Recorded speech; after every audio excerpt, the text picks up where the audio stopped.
Assalamualaikum warahmatullahi wabarakatuh. Kembali lagi di review atau di pertemuan jurnal kita kali ini, yang mana kalau tidak salah ini adalah pertemuan ke-9, dan kita akan membahas atau meringkas tentang pertemuan kemarin, yaitu pertemuannya membahas tentang teknik penulisan jurnal ilmiah. Nah, di dalam pertemuan kali ini membahas tentang seputar cara bagaimana membuat jurnal dan pedoman-pedoman dalam menulis jurnal seperti itu. Nah, sebagaimana diketahui bahwa menurut data itu saat ini jumlah karya ilmiah dari Universitas yang ada di Indonesia maksudnya, itu lebih rendah daripada jumlah jurnal yang berasal dari negara jiran, yaitu negara Malaysia, hanya sekitar 1/7-nya dari negara Malaysia. Nah, maka dari itu pada Agustus 2012 diberlakukan sebuah ketentuan seperti diantaranya untuk mendapatkan gelar sarjana itu harus menghasilkan makalah yang terbit di jurnal ilmiah. Lalu yang kedua, untuk program magister sudah harus menghasilkan makalah yang terbit pada jurnal ilmiah nasional, diutamakan terakreditasi Dikti. Dan yang ketiga, untuk lulusan program doktor harus telah menghasilkan makalah yang diterima untuk terbit di jurnal internasional. Nah, maka dari itu dibuatlah semacam pedoman-pedoman penulisan artikel ilmiah.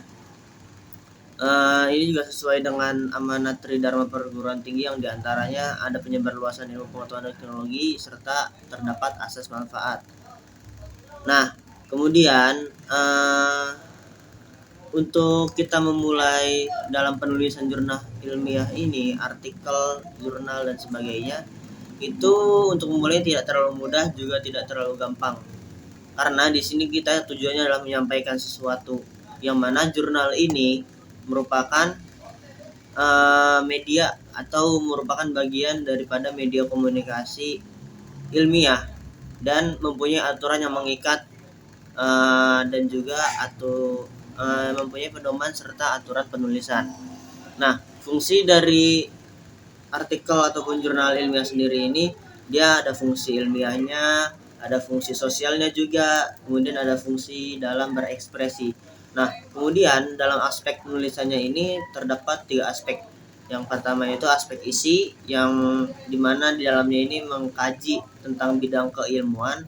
Selanjutnya itu ada aspek bahasa, yang mana mencakup gaya bahasa ilmiah, bahasa tulis ilmiah dan sebagainya. Yang ketiga itu ada aspek sajian, yaitu aturan dan gaya selingkung atau gaya penulisannya.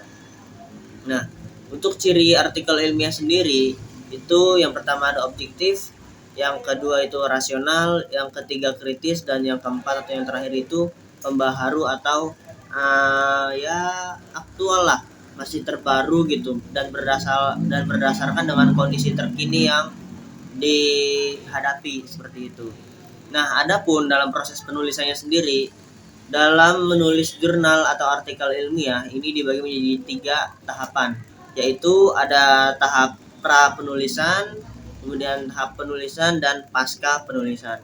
Nah, untuk tahap pra penulisan sendiri ini terlebih dahulu kita mencari bahan tulisan atau topik yang akan kita angkat. Kemudian kita juga membuat kerangka topiknya sebelum pada akhirnya kita masuk ke penulisan, yang mana di dalam penulisan ini terdapat draft tulisan dan juga anatomi atau rancangan tulisan. Nah, kemudian pasca penulisan itu ada penyuntingan dan publikasi, yang mana penyuntingan ini dalam arti kata lain adalah cross check, yaitu kita menyunting kembali, mengedit kembali, yang dimana kiranya misalkan di penulisan itu ada typo, atau misalkan di penulisan itu ada penggunaan kata bahasa Indonesia yang kurang tepat atau penggunaan tata bahasa yang kurang tepat, itu disunting sebelum kemudian pada akhirnya kita publikasi.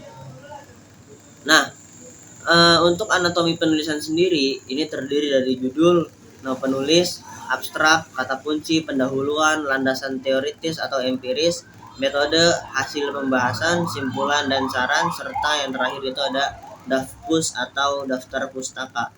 Nah, untuk abstrak sendiri merupakan sebuah ringkasan yang mana padat tentang ide-ide yang paling penting dalam penulisan ini, ataupun juga apa sih yang menyebab pada akhirnya tulisan ini dibuat. Nah, itu ada pada abstrak. Nah, di dalamnya itu memuat seperti masalah ataupun tujuan dari penelitian, kemudian prosedur penelitian sampai ringkasan dari hasil penelitian. Nah, dalam abstrak ini minimumnya satu paragraf ini terdiri dari 200 kata, maksimumnya terdiri dari 200 kata. Tidak ada singkatan, tidak ada kutipan, tidak ada tabel, gambar, merek dagang dan sebagainya. Dan ditulis dalam bahasa Indonesia ataupun bahasa Inggris. Kemudian yang selanjutnya itu ada kata kunci atau kata istilah, yang mana tujuan dari bagian ini yaitu untuk mempermudah penelusuran artikel, kemudian mempunyai makna yang khas dan jelas. Kemudian juga kata kunci ini adalah sesuatu yang harus berada di dalam sebuah pembahasan. Jadi ketika kita membuat kata kunci, kita nggak bisa tuh misalkan kita membahas tentang teknologi, tapi kata kunci kita adalah makanan, karena itu tidak akan berkesinambungan dan tidak akan nyambung sama sekali terkait apa yang kita bahas. Itu beberapa mungkin dari bagian kata kunci. Nah, selanjutnya untuk di anatomi penulisan ini ada pendahuluan, yang mana pendahuluan ini semacam kalau kita sekelas mahasiswa sekarang itu latar belakang masalah, seperti mengapa pada akhirnya kita menulis tulisan ini. Sebenarnya agak sama seperti abstrak. Nah, tapi ini dalam pendahuluan ini lebih diurai lagi permasalahan yang akan diteliti. Kemudian juga kalau di abstrak tadi kita tidak bisa mencantumkan kutipan, referensi. Nah, kalau di pendahuluan ini kita bisa mencantumkan data dan referensi yang kita dapat. Nah, kemudian juga tapi untuk pernyataan umum atau pernyataan dari diri kita sendiri itu tidak memerlukan data atau tidak memerlukan sumber umum untuk menjadi acuan. Nah, selanjutnya itu ada landasan teoritis ataupun empiris, yang mana di dalamnya ini berisi teori atau konsep utama yang kita gunakan dalam penelitian. Kemudian juga ada studi yang terlebih dahulu kita lakukan, dan studi yang kita lakukan ini harus relevan, harus sejalan dengan penelitian yang kita lakukan. Kemudian juga setelah itu kita harus mengadopsi dan juga memodifikasi model penelitian yang kita lakukan. Dan selanjutnya itu ada metodologi atau yang namanya itu metode. Nah, urutannya ini ada dimulai dari data dan sumbernya.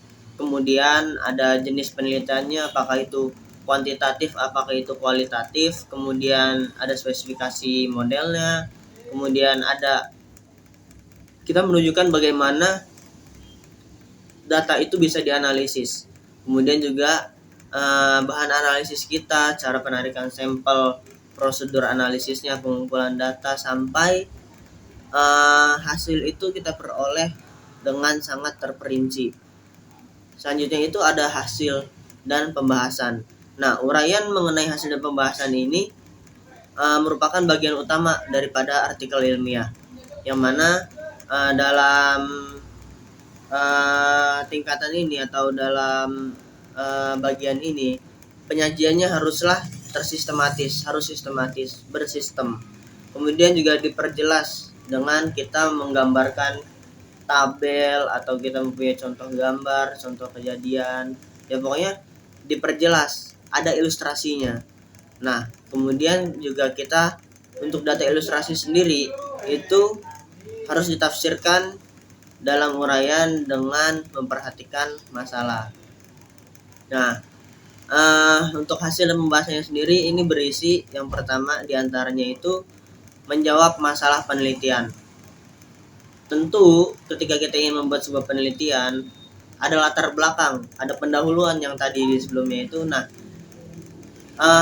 hasil dan pembahasan yang kita buat ini itu haruslah sesuai atau minimal menjawab pertanyaan yang ada di latar belakang masalah tadi.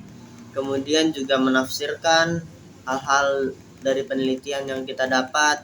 Kemudian juga menghubungkan hasil penelitian kita dengan penelitian sebelumnya. Jadi misal ada orang yang meneliti terkait teknologi sebelum kita. Nah, kita meneliti tentang teknologi juga. Nah, kita harus menghubungkan hasil penelitian kita dengan penelitian orang lain agar bagaimana caranya saling berkesinambungan. Nah, kemudian juga kita sekalipun kita berbeda, kita harus menjelaskan arti dari temuan kita untuk memperluas cakrawala ilmu ataupun memperluas memperluas persepsi terkait ilmu. Nah, kesimpulan dan saran selanjutnya itu bukan kita kopas dari pembahasan, tapi kesimpulan dan saran ini adalah pernyataan pendek atau generalisasi secara umum nih dari temuan kita, dari tulisan ilmiah yang kita buat. Secara generalnya ini kesimpulannya apa gitu. Jadi kesimpulan ini bukan kita mengkopas semua tulisan kita blog terus kita parafrase atau cuma sekedar kita blog terus kita copy paste di kesimpulan, tidak. Tapi ini adalah pernyataan pendek dari keseluruhan pembahasan yang kita tulis. Nah, setelah itu di pasca penulisan ya seperti yang tadi saya bilang, itu ada revisi naskah, kemudian penyuntingan, dan baru setelah itu ada publikasi naskah. Nah, untuk jenis atau contoh jurnalnya sendiri itu ada dua, yaitu ada jurnal nasional dan jurnal internasional. Jurnal nasional ini sendiri seperti yang tadi dibilang, seperti ketentuan yang ditetapkan di tahun 2012, jurnal nasional ini merupakan atau syarat yang harus dipenuhi oleh seseorang yang ingin memperoleh gelar magister, dan untuk jurnal internasional harus ditempuh oleh orang yang ingin dan harus dipenuhi oleh orang yang ingin memperoleh gelar doktor. Mungkin sekian yang bisa saya sampaikan, kurang lebihnya mohon maaf. Sekian, sampai jumpa di pertemuan berikutnya.